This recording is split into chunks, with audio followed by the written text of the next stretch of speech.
ಓಂ ಹ್ರೀಂ ಶ್ರೀಂ ಶ್ರೀ ವಾಸವಿ ಕನ್ಯಕಾದೇವಿ ಪುರಾಣ 6ನೇ ಅಧ್ಯಾಯ.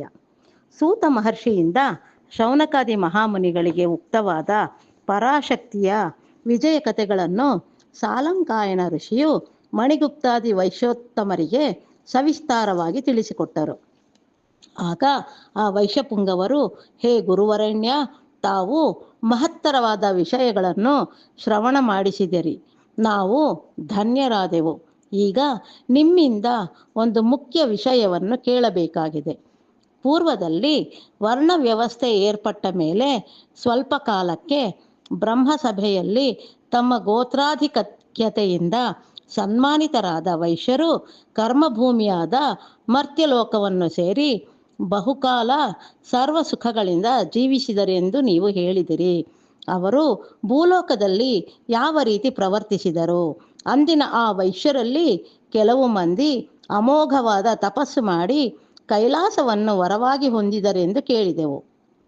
ಆ ವೃತ್ತಾಂತವನ್ನು ವಾತ್ಸಲ್ಯದಿಂದ ನಮಗೆ ತಿಳಿಸಿಕೊಡಿ ಎಂದು ಪ್ರಾರ್ಥಿಸಿದರು. ಆಗ ಸಾಲಂಕಾಯನರು ಈ ವಿಧವಾಗಿ ಹೇಳಿದರು. ವೈಶ್ಯ ಋಷಿಗಳ ವಿರಕ್ತಿ, ಅಪರಾರ್ಥ ಮುನಿಯ ಉಪದೇಶ. ಸಪ್ತಮವಾದ ವೈವಸ್ವತ ಮನ್ವಂತರ ಕಾಲದಲ್ಲಿ ಕೆಲವು ಮಹಾಯುಗಗಳು ಕಳೆದವು. ಕಾಲಪ್ರಭಾವದಿಂದಾಗಿ ಕ್ರಮಕ್ರಮವಾಗಿ ಪ್ರಪಂಚದಲ್ಲಿ ದುಷ್ಟತ್ವವು ಬೆಳೆಯತೊಡಗಿತು. ಅಧಿಕ ಸಂಖ್ಯಾತರಾದ ಮಾನವರು ಇಂದ್ರಿಯ ಲೋಲುಪರಾಗಿ ಧರ್ಮವನ್ನು ಅಲ್ಲಗಳೆದು ಅಧರ್ಮವರ್ತಿಗಳಾದರು. ಅವರಲ್ಲಿ ದೈವಿಕ ಗುಣಗಳು ಕ್ಷೀಣವಾಗುತ್ತಾ ಅಸುರೀ ಗುಣಗಳು ವರ್ಧಿಸಿದವು. ಅಂತಹ ಪರಿಸ್ಥಿತಿಯನ್ನು ನೋಡಿ ವಿರಕ್ತರಾದ ಕೆಲವು ವೈಶ್ಯೋತ್ತಮರು ತಮ್ಮ ಗುರುವಾದ ಅಪರಾರ್ಥ ಮುನಿಯ ಆಶ್ರಮವನ್ನು ಸೇರಿ ಅವರನ್ನು ಪೂಜಿಸಿ, ಮಹಾತ್ಮ, ಕ್ರೋಧ ಸಂಭವರು, ಕಪಟಿಗಳು, ವರಧನಾಪಹಾರಿಗಳು, ಪರಸ್ತ್ರೀಲೋಲರು, ಮದ್ಯಪಾನ ಮತ್ತರು ಆದ ನರಾಧಮರು ಈಗ ಭೂಲೋಕದಲ್ಲಿ ಹೆಚ್ಚುತ್ತಿರುವರು. ಈ ಲೋಕವು ಸಕಲ ದುಃಖಗಳಿಗೂ ಆಶ್ರಯವಾಗಿ ಆಸೆ, ಸ್ವಾರ್ಥ, ಹಿಂಸೆ, ಅಶಾಂತಿಗಳಿಗೆ ನಿಲಯವಾಗಿ ದುಸ್ಸಹವಾಗಿ ನರಕತುಲ್ಯವಾಗಿ ಬದಲಿಸುತ್ತಿದೆ. ಇಂಥ ಲೋಕದಲ್ಲಿ ನಾವು ಇರಲಾರೆವು. ಸತ್ಯಜ್ಞಾನದ ದೃಷ್ಟಿ ಹೊಂದಿರುವ ಸುಕೃತಿಗಳು, ತಪಸ್ಸಂಪನ್ನರು, ನಿಷ್ಕಾಮ ಕರ್ಮಯೋಗಿಗಳು, ದೋಷರಹಿತರು, ಸತ್ಯಸಂಧರು, ಶಾಂತಿಪ್ರಿಯರು, ಅಹಿಂಸಾವ್ರತರು, ಮಹಾತ್ಮರೂ ಆದ ಪುಣ್ಯಶೀಲರು ಯಾವ ಲೋಕದಲ್ಲಿರುವರೋ, ಮಹಾಯಜ್ಞಗಳನ್ನು ಮಾಡಿದವರು, ಆತ್ಮದರ್ಶನ ಮಾಡಿದವರು, ಸರ್ವಸಂಗ ಪರಿತ್ಯಾಗಿಗಳು, ಧರ್ಮ ರಕ್ಷಣೆಗಾಗಿ ದೇಹತ್ಯಾಗ ಮಾಡಿದವರು ಆದ ಪುಣ್ಯಾತ್ಮರು ಸಂಸಾರ ಸಮುದ್ರವನ್ನು ದಾಟಿ ಆದಿವ್ಯಾಧಿ ರಹಿತವಾದ ಯಾವ ಸ್ಥಾನದಲ್ಲಿ ವಿರಾಜಿಸುತ್ತಿರುವರೋ ಅಂಥ ಪಾವನ ಲೋಕವನ್ನು ನಾವು ಹೊಂದಲು ಬಯಸುತ್ತಿದ್ದೇವೆ. ನಾವು ಆ ಲೋಕವನ್ನು ಸೇರಲು ತಕ್ಕ ಉಪಾಯವನ್ನು ನಮಗೆ ಉಪದೇಶಿಸಿರಿ ಎಂದು ಆ ಗುರುದೇವನ ಚರಣ ಪದ್ಮಗಳಲ್ಲಿ ಶಿರಬಾಗಿ ಬೇಡಿಕೊಂಡರು. ಆಗ ವೈಶ್ಯಗುರುವಾದ ಅಪರಾರ್ಥ ಮುನಿಯು ತನ್ನ ಶಿಷ್ಯರ ಭಕ್ತಿ ಜ್ಞಾನ ವೈರಾಗ್ಯಗಳಿಗೆ ಅತೀವ ಸಂತೋಷಗೊಂಡು ಅವರೊಡನೆ, ಹೇ ಕುಮಾರರೇ, ಪೂರ್ವದಲ್ಲಿ ಭೂಮಿಯನ್ನು ರಥವಾಗಿಯೂ ಆದಿಶೇಷನನ್ನು ಹಗ್ಗವಾಗಿಯೂ ಮೇರುಗಿರಿಯನ್ನು ಧನುಸ್ಸಾಗಿಯೂ ಸೂರ್ಯನನ್ನು ಚಕ್ರವಾಗಿಯೂ ಶ್ರೀಮನ್ನಾರಾಯಣನನ್ನು ಬಾಣವಾಗಿಯೂ ಮಾಡಿಕೊಂಡು ತ್ರಿಪುರಾಸುರನನ್ನು ಸಂಹರಿಸಿ ಲೋಕಗಳನ್ನು ರಕ್ಷಿಸಿದ ಮಹೇಶ್ವರನನ್ನು ಕುರಿತು ನೀವು ಏಕಾಗ್ರ ಚಿತ್ತರಾಗಿ ತಪಸ್ಸು ಆಚರಿಸಿರಿ. ಕಾಮ ಕ್ರೋಧಾದಿ ಅರಿಷಡ್ವರ್ಗವನ್ನು ಜಯಿಸಿ ಇಂದ್ರಿಯಗಳನ್ನು ನಿಗ್ರಹಿಸಿ ನಿಶ್ಚಲ ಬುದ್ಧಿಗಳಾಗಿರಿ. ಶೀತೋಷ್ಣಾದಿಗಳನ್ನು, ಸುಖ ದುಃಖಗಳನ್ನು, ಶತ್ರುತ್ವ ಮಿತ್ರತ್ವಗಳನ್ನು ಸಮಾನವಾಗಿ ಭಾವಿಸಿ ಅಹಿಂಸಾವ್ರತರಾಗಿ ಸತ್ಯನಿಷ್ಠರಾಗಿ ಸರ್ವಶುಂಭಕರಾದ ಶಂಕರನನ್ನು ಆರಾಧಿಸಿರಿ. ಆಗ ಭೂಮಿಯಲ್ಲಿ ನಿಮ್ಮ ವಂಶವನ್ನು ನಿಲ್ಲಿಸಿರಿ. ದೇವಋಷಿ ಪಿತರರ ಋಣಗಳನ್ನು ತೀರಿಸಿ ಇಷ್ಟ ವಸ್ತು ಪರಿತ್ಯಾಗ ಮಾಡಿರಿ. ಕಠಿಣ ಶಿಕ್ಷೆಯನ್ನು ವಹಿಸಿ ಪರಮೇಶ್ವರನನ್ನು ಕುರಿತು ತಪಸ್ಸನ್ನಾಚರಿಸಿ ಶಿವ ಸಾಕ್ಷಾತ್ಕಾರವನ್ನು ಪಡೆದು ಕೈಲಾಸವಾಸಿಗಳಾಗಿರಿ ಎಂದು ಬೋಧಿಸಿ ಅವರಿಗೆ ಪ್ರಣವಪೂರ್ವಕ ಶಿವಪಂಚಾಕ್ಷರಿ ಮಂತ್ರವನ್ನು ಉಪದೇಶಿಸಿದರು. ವೈಶ್ಯ ಮುನಿಗಳ ಘೋರ ತಪಸ್ಸು, ಕೈಲಾಸವಾಸ ವರಪ್ರಾಪ್ತಿ. ಗುರುವಚನಾನುಸಾರ ಆರ್ಯವೈಶ್ಯ ಪುಂಗವರು ತಮ್ಮ ಪುತ್ರ ಪೌತ್ರರನ್ನು ಸ್ವಗೃಹಗಳಲ್ಲಿರಿಸಿ ತೀರ್ಥಯಾತ್ರೆಯ ನೆಪದಲ್ಲಿ ತಪಸ್ಸಿಗಾಗಿ ಅಡವಿಗೆ ತೆರಳಿದರು. ಅನಂತರ ಪವಿತ್ರ ಹಿಮಾಲಯ ಪರ್ವತ ಶಿಖರ ಭಾಗವಾದ ಬ್ರಹ್ಮಮಾನಸ ಸರೋವರದ ತೀರ ಪ್ರದೇಶವನ್ನು ಸೇರಿದರು. ಅವರು ಅಲ್ಲಿ ನಿಶ್ಚಲ ಭಕ್ತಿಯಿಂದ ಶಿವಲಿಂಗಗಳನ್ನು ಸ್ಥಾಪಿಸಿ ವಿಭೂತಿ ರುದ್ರಾಕ್ಷಿಗಳನ್ನು ಧರಿಸಿ ವಿದ್ಯುಕ್ತ ಪ್ರಕಾರದಲ್ಲಿ ಶಿವನನ್ನು ಪೂಜಿಸಿದರು. ಅನಂತರ ಇಷ್ಟ ವಸ್ತುಗಳನ್ನು ಮೊದಲು ಪರಿತ್ಯಜಿಸಿ ಕ್ರಮವಾಗಿ ಆಹಾರ ಪಾನೀಯಾದಿಗಳನ್ನು ತ್ಯಾಗ ಮಾಡಿದರು. ವಾಯುವನ್ನು ಆಹಾರವಾಗಿ ಕೊಂಚಕಾಲ, ಸೂರ್ಯಕಾಂತಿಯನ್ನೇ ಆಹಾರವಾಗಿ ಕೊಂಚಕಾಲ ಸ್ವೀಕರಿಸಿ ಬೆಳದಿಂಗಳನ್ನೇ ಆಹಾರವಾಗಿ ಮತ್ತೆ ಕೊಂಚಕಾಲ, ನಿರಾಹಾರಿಗಳಾಗಿ ಸ್ವಲ್ಪ ಕಾಲ, ಜಿತೇಂದ್ರಿಯರಾಗಿ ಪಂಚಾಗ್ನಿ ಮಧ್ಯದಲ್ಲಿ ಒಂಟಿ ಕಾಲಿನ ಮೇಲೆ ನಿಂತು ಅಚಂಚಲ ದೀಕ್ಷಾದಕ್ಷರಾಗಿ ಪಂಚಾಕ್ಷರಿ ಜಪಯೋಗ ತತ್ಪರರಾಗಿ ಪ್ರಚಂಡ ತಪಸ್ಸನ್ನು ಆಚರಿಸಿದರು. ದೇವತೆಗಳಿಗೂ ಕೂಡ ಮಾಡಲು ಶಕ್ಯವಾಗದ ವೈಶ್ಯರ ಭೀಷಣ ತಪಸ್ಸಿನಿಂದ 3 ಲೋಕಗಳು ನಡುಗಿದವು. ಕೊನೆಗೆ ಭೂತೇಶನಾದ ಆ ಮಹೇಶನು ಸತೀ ಸಮೇತನಾಗಿ ರಜತಾತ್ರಿಯಿಂದ ಕೆಳಗಿಳಿದು ಬಂದು ದರ್ಶನವಿತ್ತನು. ಆ ಪರಮೇಶ್ವರನ ದಿವ್ಯ ದರ್ಶನ ಭಾಗ್ಯದಿಂದ ವೈಶ್ಯರು ಅಮಿತಾನಂದ ಪರವಶರಾಗಿ ಆ ದೇವನನ್ನು ಅನೇಕ ವಿಧಗಳಲ್ಲಿ ಹೀಗೆ ಸ್ತುತಿ ಮಾಡಿದರು. ಹೇ ದೇವದೇವ, ನಿನಗೆ ವಂದನೆ. ದೇವಾಧ್ಯಕ್ಷ, ನಿನಗೆ ವಂದನೆ. ಕರುಣಾಸಮುದ್ರ, ನಿನಗೆ ನಮಸ್ಕಾರ. ವಿಶ್ವೇಶ್ವರ, ನಿನಗೆ ನಮಸ್ಕಾರ. ತ್ರಿಲೋಚನ, ನಿನಗೆ ನಮಸ್ಕಾರ. ಅಣುಸ್ವರೂಪನು, ಸ್ವತಂತ್ರನು, ಆತ್ಮಾಧಿಷ್ಠಿತನೂ ಆದ ನಿನಗೆ ನಮಸ್ಕಾರ. ಸರ್ವಾಧಿಕನೂ ಸೂಕ್ಷ್ಮನೂ ಪರಿಪೂರ್ಣನೂ ಆದ ನಿನಗೆ ನಮಸ್ಕಾರ. ಮೃತ್ಯುವನ್ನು ಜಯಿಸಿದವನು, ರುದ್ರನೂ ನೀಲಕಂಠನೂ ಆದ ನಿನಗೆ ನಮಸ್ಕಾರ. ಮೃತ್ಯುವನ್ನು ಜಯಿಸಿದವನು, ರುದ್ರನೂ ನೀಲಕಂಠನೂ ಆದ ನಿನಗೆ ನಮಸ್ಕಾರ. ಮಹೇಶ್ವರನು, ಭವನೂ ಆದ ನಿನಗೆ ನಮಸ್ಕಾರ. ಪಿನಾಕವನ್ನು ಬಿಲ್ಲನ್ನು ಧರಿಸಿದವನು, ತ್ರಿಪುರ ಸಂಹಾರಕನೂ ಆದ ನಿನಗೆ ನಮಸ್ಕಾರ. ಅರ್ಧಚಂದ್ರನು, ಕಿರೀಟದಲ್ಲಿರುವವನು, ವಾಮದೇವನೂ ಆದ ನಿನಗೆ ನಮಸ್ಕಾರ. ಪರಿಶುದ್ಧ ಸ್ಫಟಿಕ ಸದೃಶ ದೇಹನು, ಬಹಿರ್ಜಗತ್ತುಗಳನ್ನೆಲ್ಲ ವ್ಯಾಪಿಸಿರುವವನಾದ ನಿನಗೆ ನಮಸ್ಕಾರ. ನಿರ್ಗುಣನು, ಸಗುಣನು, ಶಾಂತನು, ನಿತ್ಯನು, ವಿಕಲ್ಪರಹಿತನೂ ಆದ ವಿರಾಗಿ, ಮಹಾತ್ಮ, ಮಂಗಳ ಸ್ವರೂಪಿ ನಿನಗೆ ನಮಸ್ಕಾರ.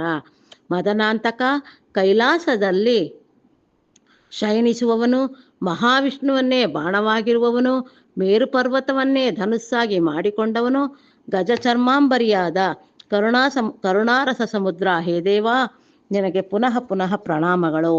ಓ ಲೋಕೈಕ ನಾಯಕನೇ, ಅಗಾಧವಾದ ಈ ಸಂಸಾರ ಸಾಗರದಲ್ಲಿ ಮುಳುಗುತ್ತಿರುವ ನಾವು ಸುಕೃತ ವಿಶೇಷದಿಂದ ಮನೋಹರವಾದ ದ್ವೀಪವೆನ್ನುವಂತೆ ಕಾಣುತ್ತಿರುವ ನಿನ್ನ ಪದ ಕಮಲ ದ್ವಯವನ್ನು ದರ್ಶಿಸುತ್ತಿದ್ದೇವೆ ಎಂದು ಹೀಗೆ ಪ್ರಾರ್ಥಿಸಿದ ವೈಶ್ಯರೆಡೆಗೆ ಈಶ್ವರನು ಪ್ರಸನ್ನನಾಗಿ ಅವರಿಗೆ ತಮ್ಮ ಇಷ್ಟಾರ್ಥಗಳನ್ನು ಕೋರುವಂತೆ ನುಡಿದನು.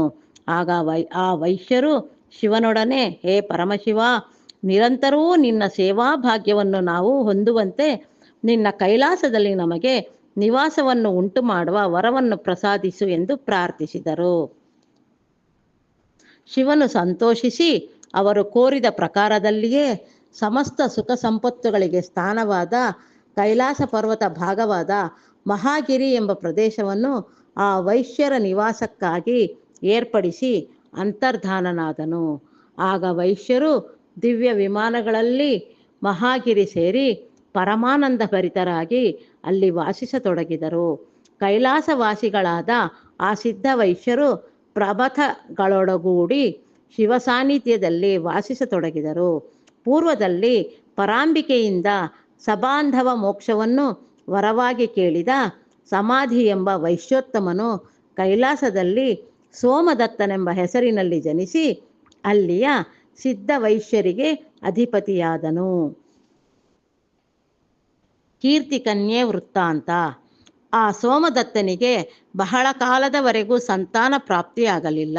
ಅವನು ದೇವರ್ಷಿಯಾದ ನಾರದನ ಉಪದೇಶಾನುಸಾರ ಸಂತಾನ ಪ್ರಾಪ್ತಿಗಾಗಿ ದೇವಿ ಮಹಾಯಜ್ಞವನ್ನು ಆಚರಿಸಿದನು. ಸೋಮದತ್ತನ ಭಕ್ತಿಗೆ ಸಂತೋಷದಿಂದ ಒಲಿದ ಪರಾಂಬಿಕೆಯು ಅವನಿಗೆ ಪುತ್ರಿಕೆಯಾಗಿ ಜನ್ಮ ತಾಳಿದಳು. ಆ ಬಾಲಿಕೆಯು ಕುಲಕ್ಕೆಲ್ಲ ಕೀರ್ತಿ ತರುವಳೆಂದು ಆ ಬಾಲಿಕೆಯ ದ್ವಾರ ವೈಶ್ಯ ಸಮುದಾಯಕ್ಕೆ ದುರ್ಲಭವಾದ ಮೋಕ್ಷವು ದೊರೆಯುವುದೆಂದು ಆ ಶಿಶುವಿನ ಜನನ ಕಾಲದಲ್ಲಿ ಆಕಾಶವಾಣಿ ನುಡಿಯಿತು. ಆ ಮಾತುಗಳನ್ನು ಅನುಸರಿಸಿ ಸೋಮದತ್ತನು ತನ್ನ ಕುಮಾರಿಗೆ ಕೀರ್ತಿ ಕನ್ಯೆ ಎಂದು ನಾಮಕರಣ ಮಾಡಿದನು. ಆ ಕೀರ್ತಿ ಕನ್ಯೆಯು ದಿನದಿನವೂ ಪ್ರವರ್ಧಮಾನಕ್ಕೆ ಬರುತ್ತಾ ಸಕಲ ಕಲೆಗಳಲ್ಲಿ ನುರಿತು ಯೌವನವತಿಯಾದಳು. ತ್ರಿಜಗನ್ಮೋಹಕವಾದ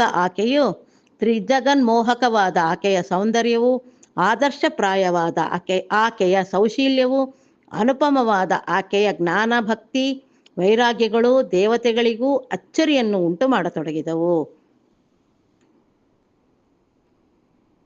ಒಂದು ದಿನ ಆ ಕೀರ್ತಿ ಕನ್ಯೆಯು ಸರ್ವಾಲಂಕಾರ ಭೂಷಿತಳಾಗಿ ಸಖಿಯರೊಡಗೂಡಿ ಆ ಮಹಾಗಿರಿಯ ಉದ್ಯಾನದಲ್ಲಿ ವಿಹರಿಸುತ್ತಿದ್ದಳು. ಆ ಸಮಯದಲ್ಲಿ ಚಿತ್ರಕಂಠನೆಂಬ ಗಂಧರ್ವನು ಚಂದ್ರಶೇಖರನ ದರ್ಶನಾರ್ಥವಾಗಿ ಹೋಗುತ್ತಾ ವನವಿಹಾರ ಮಾಡುತ್ತಿದ್ದ ಕೀರ್ತಿ ಕನ್ಯೆಯನ್ನು ನೋಡಿದನು.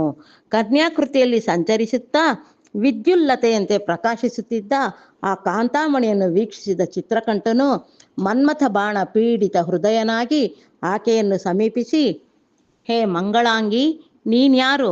ಎಲ್ಲಿಂದ ಬಂದೆ? ಯಾರ ಪುತ್ರಿ ನೀನು? ಹೆಸರೇನು? ಎಂದು ಪ್ರಶ್ನಿಸಿದನು.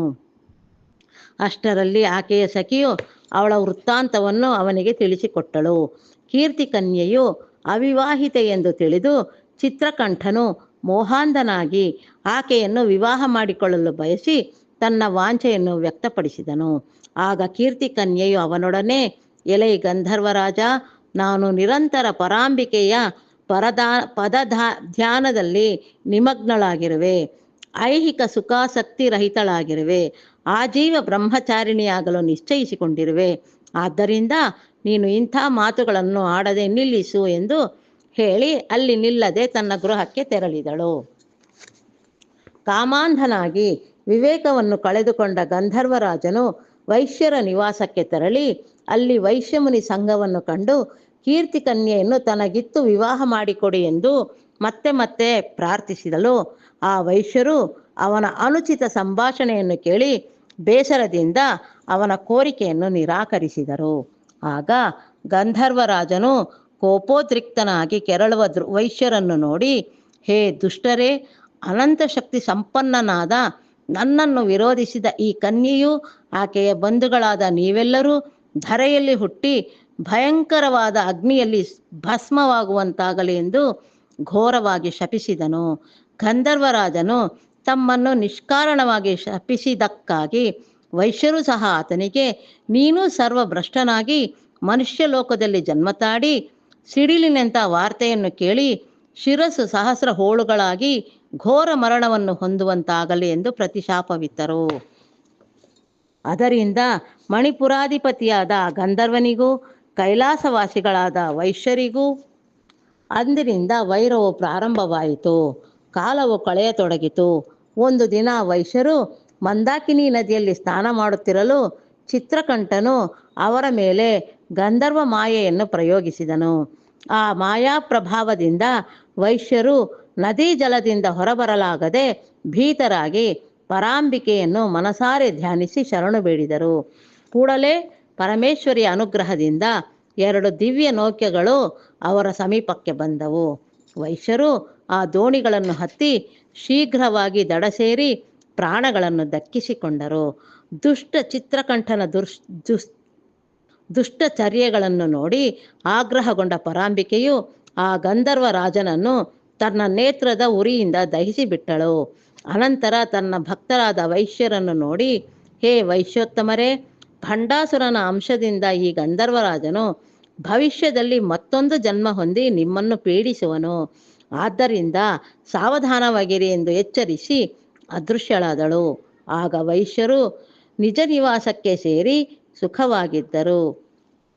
ಅವರು ಆದಿಪರಾಶಕ್ತಿಯನ್ನು ಆರಾಧಿಸುತ್ತಾ ನಿರಂತರ ಕೈಲಾಸಪತಿಯನ್ನು ಸೇವಿಸುತ್ತಾ ಅಲಖಾಧಿಪತಿಯಾದ ಕುಬೇರನ ಆಶ್ರಯದಲ್ಲಿ ತಮ್ಮ ನಿವಾಸವಾದ ಮಹಾಗಿರಿಯನ್ನು ಅನಂತೈಶ್ವರ್ಯವಂತವಾಗಿ ರೂಪಿಸಿಕೊಳ್ಳುತ್ತಾ ಕಾಲವನ್ನು ಕಳೆಯತೊಡಗಿದರು.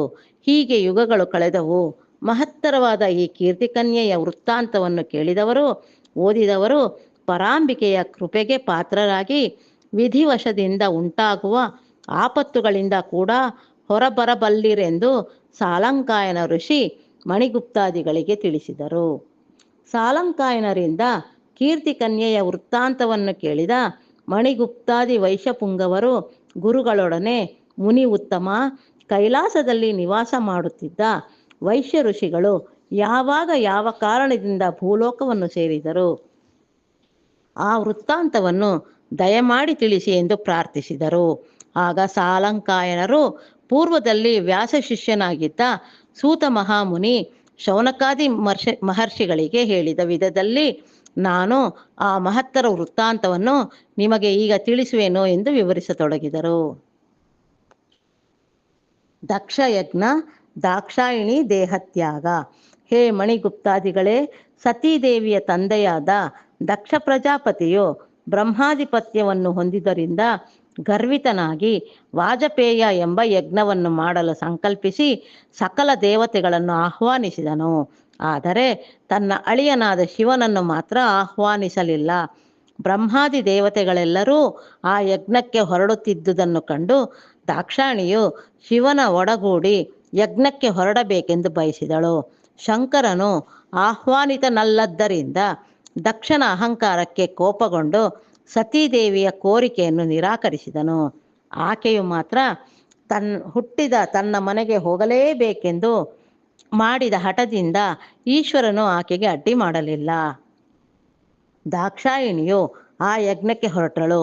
ಆದರೆ ಆಕೆಯ ಜನನೀ ಜನಕರು ಮಗಳನ್ನು ನಿರಾಧಾರಣೆಯಿಂದ ಕಂಡರಲ್ಲದೆ ಶಿವನನ್ನು ಕುರಿತು ಅವಹೇಳನವಾಗಿ ಮಾತನಾಡಿ ಅವಮಾನಿಸಿದರು. ದಧೀಚಿ ಮಹರ್ಷಿಯು ರುದ್ರನಿಗೆ ಹವಿರ್ಭಾಗವನ್ನು ಕೊಡಬೇಕೆಂದು ವಾದಿಸಿದರು. ಆ ಯಜ್ಞದಲ್ಲಿ ರುದ್ರನಿಗೆ ಹವಿರ್ಭಾಗವು ಕೊಡಲ್ಪಡಲಿಲ್ಲ. ತಂದೆಯಿಂದ ಹೀಗೆ ಅವಮಾನಿತಳಾದ ಸತೀದೇವಿಯು ರೋಷಪೂರಿತಳಾಗಿ ತನ್ನ ದೇಹದಿಂದ ಯೋಗಾಗ್ನಿಯನ್ನು ಸೃಷ್ಟಿಸಿಕೊಂಡು ದಗ್ಧವಾಗಿ ಹೋದಳು. ಆಗ ರುದ್ರನು ಪ್ರಳಯಕಾಲ ರುದ್ರನಾಗಿ ತನ್ನ ಜಟೆಯಿಂದ ವೀರಭದ್ರನನ್ನು ಪ್ರಭವಿಸಿದನು. ವೀರಭದ್ರನು ದಕ್ಷ ಯಜ್ಞವನ್ನು ಧ್ವಂಸ ಮಾಡಿದನು. ಆಗ ಶಂಕರನು ಸತೀ ವಿಯೋಗದಿಂದ ಭ್ರಾಂತನಾಗಿ ತಿರುಗುತ್ತಾ ಹಿಮಾಲಯವನ್ನು ಸೇರಿ ಧ್ಯಾನಮಗ್ನನಾಗಿ ಪ್ರಪಂಚವನ್ನು ಮರೆತು ಕಾಲ ಕಳೆಯಲಾರಂಭಿಸಿದನು. ಶಿವಶಕ್ತಿ ಸ್ವರೂಪಿಣಿಯಾದ ಸತೀದೇವಿ ಇಲ್ಲದೆ ಹೋದುದರಿಂದ ಸಮಸ್ತ ಚರಾಚರ ವಿಶ್ವವು ಸೌಭಾಗ್ಯಹೀನವಾಯಿತು. ಎಲ್ಲರ ಹೃದಯ ಕೋಶಗಳಲ್ಲಿದ್ದ ಆನಂದ ರಸವು ಹಿಂಗಿ ಹೋಯಿತು. ಶಕ್ತಿಹೀನವಾದ ವಿಶ್ವದಲ್ಲಿ ಗ್ರಹಗತಿಗಳು ವಿಪರೀತವಾದವು. ತಾರಕಾಸುರನ ವೃತ್ತಾಂತ. ಆ ಸಮಯದಲ್ಲಿಯೇ ತಾರಕನೆಂಬ ಮಹಾರಾಕ್ಷಸನು ಬ್ರಹ್ಮನಿಂದ ಅಮೋಘ ವರಗಳನ್ನು ಹೊಂದಿ ತ್ರಿಲೋಕಗಳನ್ನು ಜಯಿಸಿದನು. ಅವನ ದುರಾಚಾರಕ್ಕೆ ಗುರಿಯಾಗಿ ಭೂಲೋಕವು ತಲ್ಲಣಿಸಿತು. ದ್ವಿಜರಾದ ವೈಶ್ಯ ಕ್ಷತ್ರಿಯ ಬ್ರಾಹ್ಮಣರೆಲ್ಲರೂ ಆ ದೈತ್ಯನಿಗೆ ಭಯಪಟ್ಟು ದಿಕ್ಕು ದಿಕ್ಕುಗಳಿಗೆ ಓಡಿ ಹೋದರು. ವ್ಯವಸಾಯ ವ್ಯಾಪಾರಗಳು ಕುಂಠಿತವಾದವು. ಯಜ್ಞ ಯಾಗಾದಿಗಳು ಅಪರೂಪವಾದವು. ವೈದಿಕ ಧರ್ಮಾಚರಣೆಯು ಅದೃಶ್ಯವಾಯಿತು. ಎಲ್ಲಿ ನೋಡಿದರೂ ದಾರಿದ್ರ್ಯವು ತಾಂಡವಾಡತೊಡಗಿತು. ಶಿವನಿಗೆ ಹುಟ್ಟಿದ ಕುಮಾರನಿಂದ ಮಾತ್ರವೇ ತನಗೆ ಮರಣ ಸಂಭವಿಸಲೆಂದು ಬ್ರಹ್ಮನಿಂದ ವರವನ್ನು ಹೊಂದಿದ ತಾರಕಾಸುರನು ಆ ಶಿವನಿಗೆ ಹುಟ್ಟಿದ ಪುತ್ರನು ಇಲ್ಲದಿದ್ದರಿಂದ ತನಗೆ ಮೃತ್ಯುವೇ ಬಾರದೆಂದು ಭಾವಿಸಿ ಮೆರೆಯತೊಡಗಿದನು.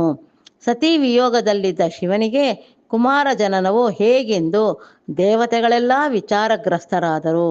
ಅವರು ವೈಕುಂಠವಾಸನಿಗೆ ಶರಣಾದರು. ಆಗ ವಿಷ್ಣುವು ಸಕಲ ದೇವತಾ ಸಮೇತನಾಗಿ ಹಿಮಗಿರಿಗೆ ಆಗಮಿಸಿ ಪರಾಶಕ್ತಿಯನ್ನು ಸುಪ್ರೀತಳಾಗಿ ಮಾಡುವುದಕ್ಕಾಗಿ ಬಹುವಿಧಗಳಲ್ಲಿ ದೇವಿ ಯಜ್ಞಗಳನ್ನು ಆಚರಿಸಿದರು. ದೇವತೆಗಳಿಗೆ ಪರಾಶಕ್ತಿಯ ಸಾಕ್ಷಾತ್ಕಾರ. ಹೀಗಿರಲು ಅಕಸ್ಮಾತಾಗಿ ಚೈತ್ರ ಶುಕ್ಲ ನವಮಿ ಶುಕ್ರವಾರದ ದಿನ ಶ್ರುತಿಬೋಧಿತೆಯಾದ ಪರಾಶಕ್ತಿಯ ತೇಜಸ್ಸು ದೇವತೆಗಳ ಎದುರು ಆವಿರ್ಭವಿಸಿತು. ಕೋಟಿ ರವಿಚಂದ್ರರ ಪ್ರಕಾಶದೊಡನೆ ಕೋಟಿ ವಿದ್ಯುಲ್ಲತೆಗಳಿಂದ ಬೆಳಗುವ ಆ ಮಹಾ ತೇಜಸ್ಸು ಸುಂದರಾತಿ ಸುಂದರವಾದ ರೂಪವನ್ನು ಧರಿಸಿತು. ಪಾಶಾಂಶ ವರದಾಭಯ ಹಸ್ತ ಮುದ್ರೆಗಳನ್ನು ತಾಳಿದ ಚತುರ್ಭುಜೆಯಾದ ದೇವತೆಗಳ ಎದುರು ನಿಂತಳು. ದೇವತೆಗಳು ಆ ಜಗನ್ಮಾತೆಯನ್ನು ಅನೇಕ ಬಗೆಗಳಲ್ಲಿ ಕೀರ್ತಿಸಿದರು. ತಾರಕಾಸುರನಿಂದ ತಮಗೆ ಉಂಟಾಗುತ್ತಿದ್ದ ಬಾಧೆಗಳನ್ನು ಕುರಿತು ಆ ತಾಯಿಗೆ ಭಿನ್ನವಿಸಿ ತರುಣೋಪಾಯವನ್ನು ಪ್ರಸಾದಿಸೆಂದು ಪ್ರಾರ್ಥನೆ ಮಾಡಿದರು.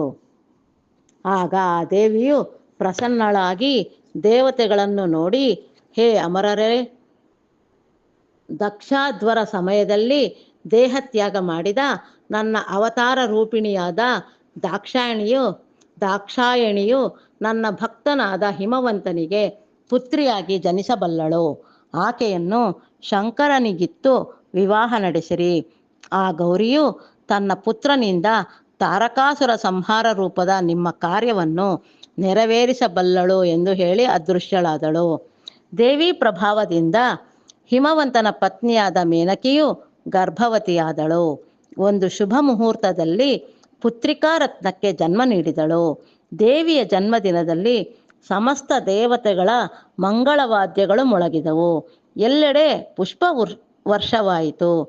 ಪರ್ವತೇಶ್ವರನ ಮಗಳಾದುದರಿಂದ ಆ ಕುಮಾರಿಯು ಪಾರ್ವತಿ ಎಂಬ ನಾಮವನ್ನು ಧರಿಸಿದಳು. ದಿನದಿನವೂ ಅಭಿವೃದ್ಧಿ ಹೊಂದಿ ಆ ಬಾಲೆಯು ನವ ಯೌವನವತಿಯಾದಳು. ಹಿಮಾಲಯದಲ್ಲಿ ಯೋಗನಿಷ್ಠೆಯಿಂದ ಕುಳಿತಿದ್ದ ಈಶ್ವರನ ಸೇವೆಗಾಗಿ ಹಿಮವಂತನು ಪಾರ್ವತಿಯನ್ನು ನೇಮಿಸಿದನು.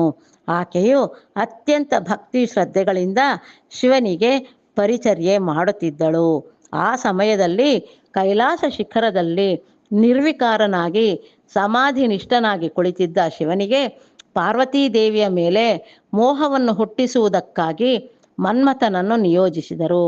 ಸ್ವರ್ಗ ರಾಜ್ಯವನ್ನು ನಿಲ್ಲಿಸುವುದಕ್ಕಾಗಿ ದೇವ ಕಾರ್ಯವನ್ನು ನಿರ್ವಹಿಸುವುದಕ್ಕಾಗಿ ಸನ್ನದ್ಧನಾದ ಮನ್ಮಥನು ಇಕ್ಷು ಚಾಪವನ್ನು ಪುಷ್ಪಶರಗಳನ್ನು ಕೈಯಲ್ಲಿ ಹಿಡಿದು ಶುಕವಾಹನವನ್ನೇರಿ ಮೀನಕೇತನನಾಗಿ ಶುಕಪಿಕ ಶಾರಿಕಾದಿಗಳ ಮಧುರ ಮಂಜುಳ ಗಾಯನವನ್ನು ಆಲಿಸುತ್ತಾ ಸ್ನೇಹಿತನಾದ ವಸಂತನೊಡಗೂಡಿ ಶಿವ ಸಮೀಪಕ್ಕೆ ಹೋದನು. ಅವನು ಮೇರುಚಾಪನಾದ ಈಶ್ವರನ ವಕ್ಷಸ್ಥಲದ ಮೇಲೆ ನೀಲಕಮಲವೆಂಬ ತೀಕ್ಷ್ಣ ಬಾಣವನ್ನು ಪ್ರಯೋಗಿಸಲು ಆ ಪುಷ್ಪ ಬಾಣವು ಮಧುರ ಮಕರಂದವನ್ನು ಚೆಲ್ಲುತ್ತಾ ಅತಿ ವೇಗದಿಂದ ಬಂದು ಶಿವನ ಹೃದಯಕ್ಕೆ ನಾಟಿತು. ಶಂಕರನ ಸಮಾಧಿ ಸ್ಥಿತಿಗೆ ಭಂಗವಾಯಿತು. ಆದುದರಿಂದ ಭೀಷಣ ರೋಷಯುಕ್ತನಾದ ಮುಕ್ಕಣ್ಣನು ತನ್ನ ಅಗ್ನಿನೇತ್ರವನ್ನು ತೆರೆದು ಮನ್ಮಥನನ್ನು ಭಸ್ಮ ಮಾಡಿದನು. ಈ ಭಯಂಕರ ದೃಶ್ಯವನ್ನು ನೋಡಿದ ಮದನನ ಸತಿಯಾದ ರತಿದೇವಿಯು ಶಂಕರನ ಚರಣಗಳ ಮೇಲೆರಗಿ ಪತಿಭಿಕ್ಷೆಗಾಗಿ ವಿಲಪಿಸಿದಳು. ಕೂಡಲೇ ತ್ರಿಲೋಕಗಳಲ್ಲಿರುವ ಸಮಸ್ತ ದೇವ ಜಾತರೆಲ್ಲ ಈಶ್ವರನೊಡನೆ, ಹೇ ದೇವದೇವ, ಮನ್ಮಥನಿಲ್ಲದೆ ಹೋದರೆ ವಿಶ್ವವು ರಸಹೀನವಾಗಿ ಸೃಷ್ಟಿ ವಿಕಾಸವೇ ಅಂತ್ಯಗೊಳ್ಳುವುದು. ಜಗತ್ಪ್ರಭುವಾದ ನೀನು ಮದನನನ್ನು ಬದುಕಿಸಿ ಜಗತ್ತುಗಳನ್ನು ಕಾಪಾಡು ಎಂದು ಬೇಡಿಕೊಂಡರು. ಕರುಣಾಸಮುದ್ರನಾದ ಶಂಕರನು ರತಿದೇವಿಯ ಮೇಲೆ ದಯೆ ತೋರಿ ಮನ್ಮಥನಿಗೆ ಅನಂಗನಾಗಿ ಸರ್ವಲೋಕಗಳಲ್ಲಿ ಸಂಚರಿಸುವನೆಂದು ಅವನು ರತಿದೇವಿಗೆ ಮಾತ್ರವೇ ಸಶರೀರನಾಗಿ ಕಾಣಿಸಿಬಲ್ಲನೆಂದು ವರವಿತ್ತು ಎಲ್ಲರನ್ನೂ ಸಂತೋಷಪಡಿಸಿದನು. ಆಗ ಶಿವನು ಅಲ್ಲಿಂದ ಕೈಲಾಸಗಿರಿಗೆ ಹೊರಟು ಹೋದನು. ಪಾರ್ವತಿಯು ಶಿವನೊಡನೆ ತನಗಿದ್ದ ಪೂರ್ವ ಸಂಬಂಧವನ್ನು ಅರಿತು ಈಶ್ವರನನ್ನೇ ತನ್ನ ಪತಿಯಾಗಿ ಎಣಿಸುತ್ತಾ ಅತಿ ತೀವ್ರವಾದ ತಪಸ್ಸನ್ನು ಮಾಡಲಾರಂಭಿಸಿದಳು.